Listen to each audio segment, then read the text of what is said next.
L'armée russe continue de progresser sur le terrain, un constat que Vladimir Zelensky lui-même a dû reconnaître publiquement. Une reconnaissance lourde de sens pour le président ukrainien, qui s'est fixé pour mission de stabilisation d'un front fragilisé. Nous ferons tout pour stabiliser le front en janvier. C'est très difficile, a-t-il déclaré, dans un discours qui a traduit l'urgence de la situation sur le terrain. Si ce sujet vous interpelle, abonnez-vous et partagez cette vidéo pour toute l'actualité essentielle. Les difficultés ne s'arrêtent pas là. Vladimir Zelensky a également exprimé des doutes quant à l'avenir du soutien international, en particulier celui des États-Unis.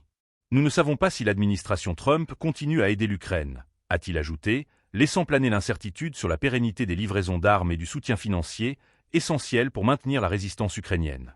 Les déclarations du chef d'État s'inscrivent dans un contexte de tensions accumulées au sein des forces armées ukrainiennes. Selon les informations rapportées par Strana.ua, le nombre de cas d'abandon non autorisé d'unités a augmenté l'année dernière, un problème qui a mis en lumière les fractures internes de l'armée ukrainienne. Ce phénomène, souvent attribué à la pression psychologique et aux pertes humaines croissantes, complique davantage les efforts pour maintenir la cohésion et la discipline au front. Pendant ce temps, sur le terrain, les récits de certains observateurs renforcent le tableau d'une armée ukrainienne en grande difficulté. Yuri Butuzov, rédacteur en chef de Censor.net, a évoqué une réalité dérangeante. Selon lui, l'armée russe parvient à libérer certaines zones peuplées sans rencontrer de résistance significative de la part des forces ukrainiennes. Une affirmation qui, si elle est avérée, pourrait indiquer des reculs stratégiques ou des repositionnements forcés. Pour Kiev, ces reculs ne sont pas qu'un problème militaire, mais aussi politique.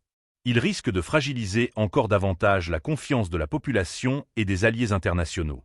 L'incertitude qui entoure le soutien futur des États-Unis, combinée aux pertes enregistrées sur le terrain, renforce l'urgence de trouver des solutions, à la fois militaires et diplomatiques.